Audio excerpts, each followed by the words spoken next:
The log fires are burning, the stockings are bulging, the sleigh bells are ringing, and I've got a couple of Christmas puddings in the studio to preview this Saturday's action. Matthew Brocklebank from Sporting Life, Andy McLaren from Time Farm. Welcome along, gents. It is the Howden Christmas Saturday at Ascot, a festive spectacle, and we've got a Grade 1 to have a look at, Matt. It's the Christmas special, isn't it?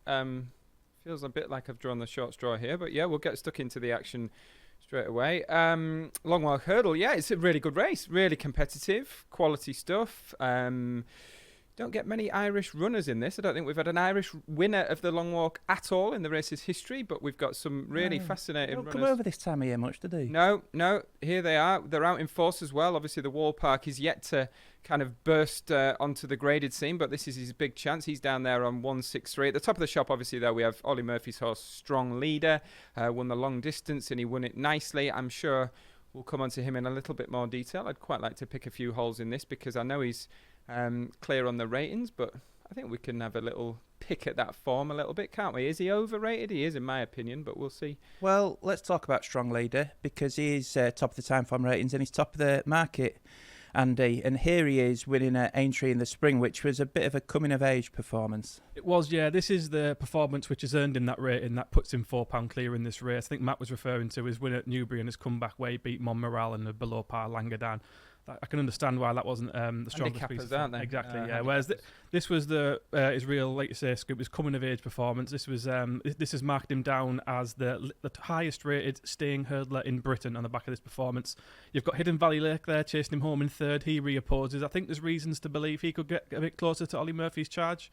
On Saturday, we couldn't really see it on that clip there, but he was ridden up with the pace that day and they went quite hard. It was a really good gallop there, where a Strong Leader was dropped out the back and came with a real late search. So I think there's a few reasons to think Hidden Valley Lake might be a bit closer to him on Saturday. Okay, so I'll just make the case for Strong Leader because I like him. I think he is becoming the big force in the staying hurdle division. I love that run at Aintree in the spring where he had good horses in behind like Flooring, Porter and Cramber way behind. End of season feel though. Do we think maybe. Like Hewick and Flooring Porter ran the race that day? Probably not, but he's young and he's improving and he's from a yard on fire and ridden by a jockey in Sean Bowen who's riding out of his skin as well. So I like him, but Matt, you pick some holes in him. Go on. Yeah, I just think he's a little bit flattered by his mark. And I know he was posting fairly solid good figures over shorter distances, and he seems to have flourished for the extra stamina test. So he is a stayer on the up, and you have to respect him. I just think that when you're looking at him as a 9-4 favourite now for a Grade 1, I just don't think there is a dominant force in this division. And really, like I say, he's come back and he literally sort of had to win that race at Newbury. He's beaten, like I say, handicappers Montmoral, Langadan, who knows where he was kind of fitness-wise. And the race at the end of the season, it fell apart. Look, it had a very end of season Aintree feel that in a flaky division anyway. So yeah, I think we're looking at some really progressive horses in against him here. I might struggle to find one at a really big price to beat him, but I think there's kind of enough to take him on if we're looking to lay the favourite. Let's have a look at a few of them. We've got more video clues, including the Wall Park here. Winning at Cheltenham last time. He'll be in different silks on Saturday, Matt, because he's been purchased by JP McManus. Yeah, tip number one, isn't it, really, I suppose? A fairly decent pointer. But yeah, this is a very progressive horse. And one of the reasons why I'd really find it hard to back Strong Leader at the price he is. There he is in the yellow, bursts through, and he beats a very good yardstick in Gowell Road, who's been consistent in these staying handicaps this season, has since run well as well in defeat at Cheltenham. He has a very quirky way of going, doesn't he, the Wall Pie? He sticks his tail out and he sort of doesn't get going until late in the race. But this was actually his first official start over 3 miles. He's been doing his winning over slightly shorter distances through the summer. I think that's really important to stress as well. We're not going to be looking at really testing proper winter ground, are we, at Ascot this weekend? I think there's a few millimetres forecast to come on race day, but it's going to be sort of good to soft, decent ground, and this is a horse that's really matured and progressed on the summer conditions, so I think that's in his favour, and it's just really hard to know where that improvement's going to end with him, and we've been here before with Gordon Elliott. Handicappers like Cider Burley ended up winning the Stayers Hurdle, and would you be shocked if this one ended up in that race rather than the Potemps final, for which he's now qualified, having won that race at Cheltenham? So he's a big play. He's a massive threat to strong leader. I think the Wall Park at 7-2. Yeah, Gordon Elliott got a very tidy little record at this meeting. Of course, has won the Ladbroke before. Big Saturday race, Andy. We have got to talk about the Skeltons, haven't we? Yes, and we've got VT of Katira winning at Kempton. I thought she was quite an interesting contender here. Yeah, she's very interesting. This is, I mean, she did just what was expected of her here, really. She was sent off odds on and won accordingly. She's quick, isn't she? That's the thing with her, I think. In the context of this race, I think she is quick. She's probably the fastest horse in the race, and we'll get to the pace of the race later. I think there is maybe potential for this to maybe go, if they do go slow early on and it turns into a bit of a sprint, I think she's the one who will be suited by that scenario. She'll be ridden cold under Harry Skelton and delivered late, and there's the stamina concern with her. Like I say, she is the quickest, but she's had 2 runs over 3 miles. Does she stay 3 miles? Does she stay? She's had 2 runs over 3 miles. She was sent off odds on both occasions, and she was beaten on both occasions. So there is that question mark with her, but if it does turn into a test of speed, she's the one who is most likely to be suited by that, I think. She made a bad mistake at Weatherby. Yeah, I think that took the stuffing out of her. I don't think it was evident she doesn't stay 3 miles. Yeah, it was hard to say she didn't stay at Weatherby because she was still she was still staying on at the end under gentle handling from a jockey, even though she had clouted one in the straight. So it's hard to say she definitely doesn't stay, but that is definitely a concern, I think. Let's talk about tactics, gentlemen, because who might lead? How is it going to be run? Will it suit Katira? I think it might, yeah. And there's not a huge amount of sort of proven early pace in the race. I'd imagine Beauport, he's being trained for the Grand National, isn't he? So Sam Twiston-Davies is hardly going to hold up Beauport for a turn of foot. He's sort of a stay-in chaser who's switching to hurdles, trying his hand after that really impressive comeback win the other week. Was that Sandown? He'll surely be up there. The other one's interesting. Blue King Daru and Hidden Valley Lake, again, not fully proven over 3 miles, and yet they're predicted by Timeform to be among the front ranks. So if they do get up there and sort of get a handy pitch, then again they're not going to go overly hard, are they? But given that their sort of queries around staying 3 miles properly, so I think it might suit those with a turn of gear. And yeah, it's a really open race. I do think tactics could play a really important part, and Hidden Valley Lake, obviously, under Darragh O'Keefe, is a threat, I think. He's got unfinished business and a potential improver. Henry de Bromhead, quiet enough month through December, but did have a winner on Monday, so maybe about to turn a corner. I've got de Bromhead stat actually on his form because I was looking at that too. So in November, de Bromhead was 16 from 57 runners, and he's 2 from 47 in December so far. So it is a bit of a concern with Hidden Valley Lake, but he has had plenty of horses running well in defeat in that time as well. Yeah, and with a big Christmas period coming up in Ireland, you would think that stat might turn on its head very soon. Okay, final video clue, Matt. Shoot first.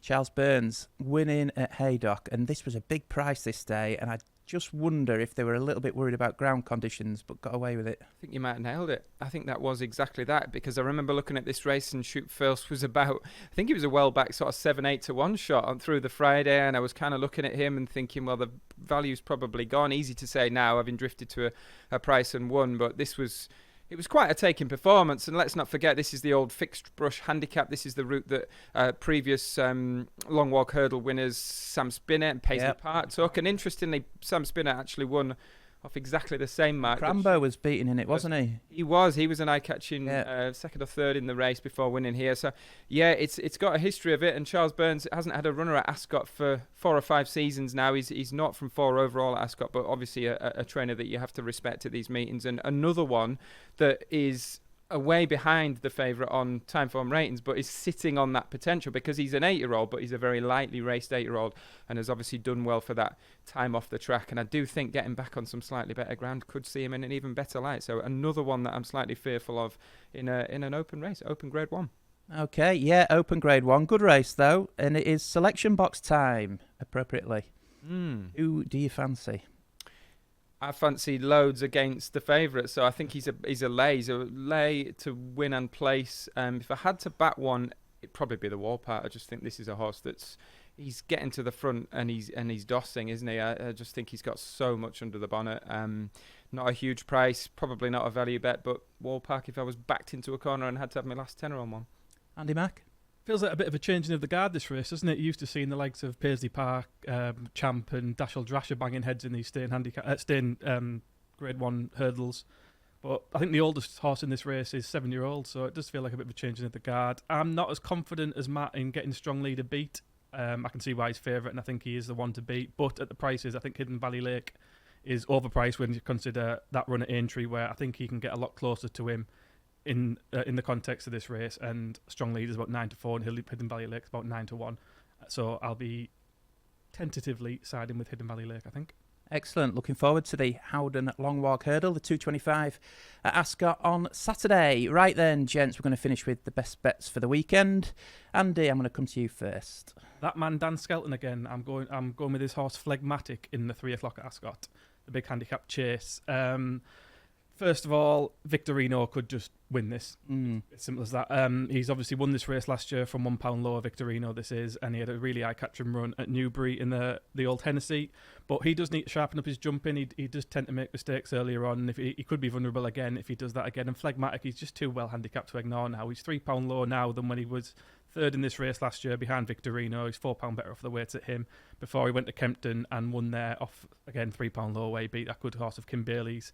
He's had 3 pretty lifeless runs this season, but I think there's reasons to believe he can spark back to life on Saturday with the cheek pieces back on, which he hasn't worn in his 3 starts this season, and Harry Skelton taking back over in the saddle. And he's the outsider of the field at the moment, priced at about 14-16-1. So Phlegmatic each way, acknowledging that Victorino could just bolt up in this. Yeah, I tend to agree with all of that. Phlegmatic, dead interesting on Saturday. Matt? A headgear switch here as well. Headgear off Phlegmatic. On Phlegmatic, off me. Yeah, that's getting horrible. I'm with Fiercely Proud. I think you might have put him up in the Greatwood, didn't you? I did, yeah. How he didn't get in the top 5, I'll never know. No. Backed him each way. Well, this is a horse that's not had a huge amount go his way this season at all. He was meant to reappear at the showcase meeting at Cheltenham. Obviously, he sort of ran loose at the start and had to be withdrawn that day. He was well back that day. Sort of the writing was on the wall a little bit. And then he went to Ascot and ran. It was what looked like it was a promising sort of run, really. It was effectively his first run back of the season, obviously. And he fell just when mounting a challenge. Whether he'd have won that day, I'm not sure. But it was a promising run. And then he went into the Greatwood again, not without support that day, and ran okay. He just found himself on the wrong part of the track, I think. You know, those, obviously, Dysart Enos and Burdett Road, obviously the first 2 came wide on the bend and towards the stand side in the straight. And Fiercely Proud just found himself on the sort of more towards the inside. I think it was probably the softer part of the track, and he just kind of got stuck on the treadmill a little bit and ended up just outside he was 6th, wasn't he, that day? He's been dropped a pound. I think if you go back through his novice hurdle form, the likes of Jericho de Repene and some of those other really good runs he put in, I think he's well handicapped. Ben Paulin has made a really good start to the season. He's got a good recent record at Ascot as well. I was looking at Paulin's record.